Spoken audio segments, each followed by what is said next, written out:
Earlier in the year, I did a video on replacing the accessory belt or auxiliary belt or alternator belt or whatever you want to call it on my Mondeo. So this is the Duratec HE petrol engine.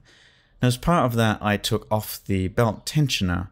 And if you're watching this because you're interested in doing that belt plus tensioner job, then probably you should go watch that first, as I will not be repeating it all here. Rather, I just wanted to say a few things about the tensioner specifically. Now, previously, what I did was replace the pulley on the old tensioner because it was moving around a little and making a bit of noise. Basically, the bearing was on the way out.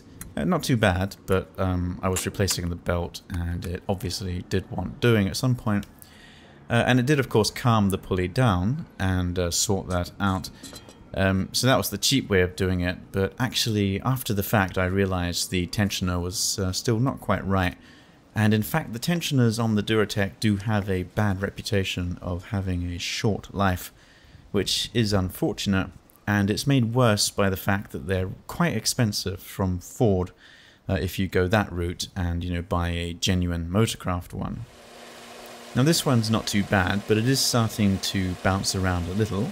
And there's a mild knocking sound. Talking about noises, when they get bad, they start to make a really obvious rattling, which you can hear from the right-hand side of the car, just from outside all the time.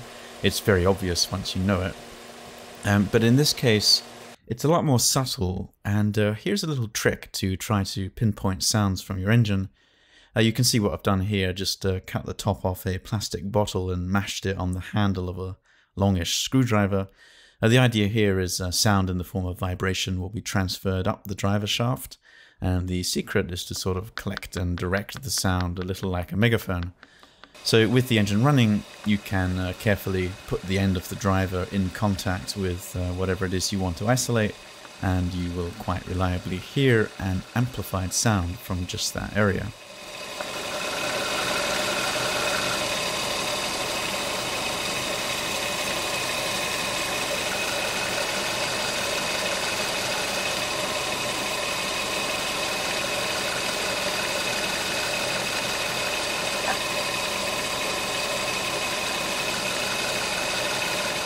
And the next thing I wanted to say is if and when you do replace the tensioner, you do not by any means need to get the Ford one.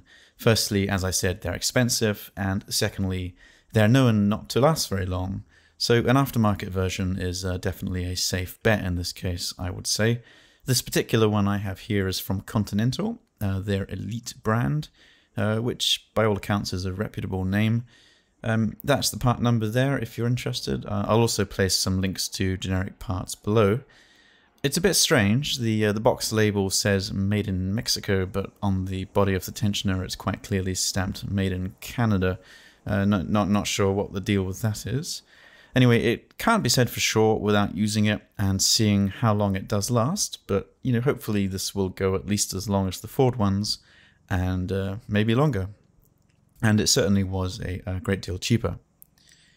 Of course, the Duratec is used in a lot of other cars, not just the Mondeo, including cars in the US, so it's not too difficult to find these parts.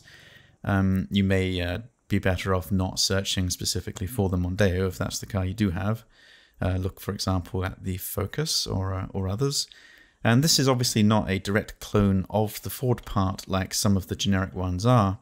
If you compare the two, they're clearly quite different. The spring chamber is a lot smaller, for example, but I did check it over quite carefully, and the mounting format is the same. The pulley size is the same, the pulley position is correct, and when on the car, I also checked the spring with a torque wrench to sort of measure its strength, so to say, and the Continental one, if anything, was a hair stronger than the old one, so it's definitely meets the specification. So I wouldn't quite call this a review of the Continental version, but I did put this on the car about 6 months ago now. I've been sort of delaying this video until I had replaced a few other pulleys in the accessory belt system. And yeah, it's working fine, and it's still doing its job as of now. And my hope is that it outlasts the Ford version, but only time will tell. Right, that's it. I just wanted to go over those belt tensioner matters. Again, if you're looking to see the belt and tensioner as a more of a sort of how-to video, then it's linked below. Otherwise, I hope that was helpful.